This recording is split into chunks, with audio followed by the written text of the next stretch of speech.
নমস্কার বন্ধুরা, আমার চ্যানেলে তোমাদের সবাইকে স্বাগত। আজকে আমি পালং শাকের শীষ চচ্চড়ি বানাবো। পালং শাকের শীষ চচ্চড়ি বানানোর জন্য আমি পালং শাকের শীষটা ভালো করে কেটে ধুয়ে নিয়েছি।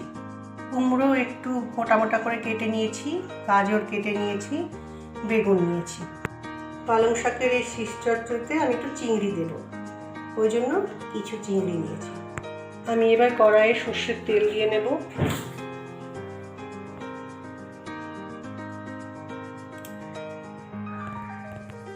চিংড়ি মাছে একটু নুন দিলাম,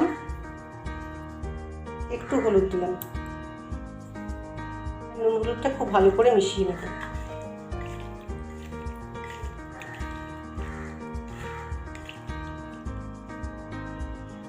এটা করার জন্য আমি কড়াই একটু সর্ষের তেল দিয়েছিলাম, তেলটা গরম হয়ে গেছে। এবার আমি চিংড়ি মাছগুলো ভেজে নেব।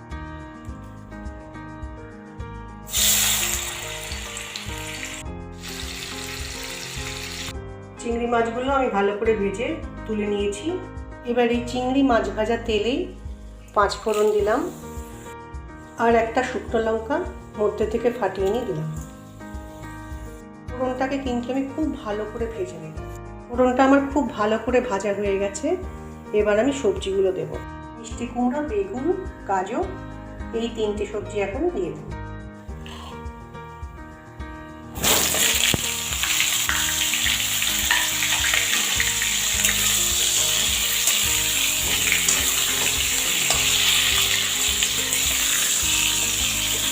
এই সবজিগুলোকে খুব ভালো করে ভেজে নেব। গ্যাসকে হাই ফ্লেমে রেখে আমি মিনিট 3 সবজিগুলো ভেজে নিয়েছি। এবার আমি বেগুনগুলোকে তুলে নেব। সবজিগুলো থেকে আমি বেগুনগুলোকে তুলে আলাদা করে রেখেছি। এবার এই সবজির মধ্যে আমি পালং শাকটা মিশিয়ে দেব।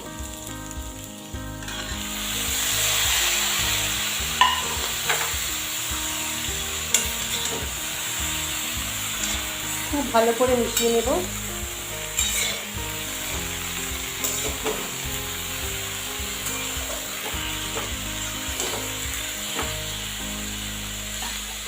এভাবে কিছুক্ষণ রেখে দেব। মিনিট খানিক গ্যাসকে সিম করে রেখে আমি পালং শাকটা রেখে দিয়েছিলাম। এবার এতে আমি নুন হলুদ দিয়ে দেব। পরিমাণ মতো নুন দিলাম, পরিমাণ মতো হলুদ দিলাম। এবার একটু লঙ্কা গুঁড়ো দেব।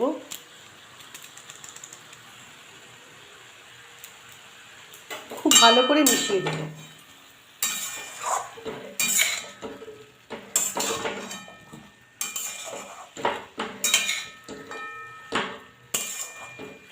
এভাবে আবারও কিছুক্ষণ রেখে দেব।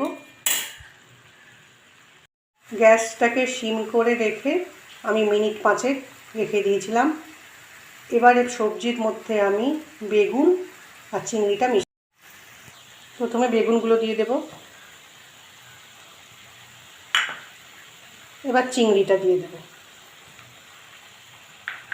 দিয়ে খুব ভালো করে মিশিয়ে দেব।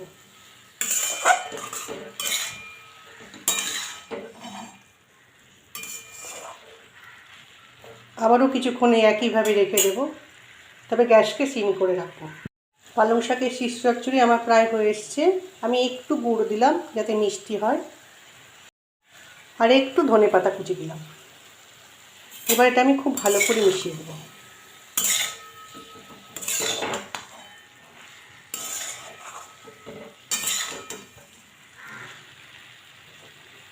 আবারও মিনিট 2-3 রেখে নামিয়ে দেব।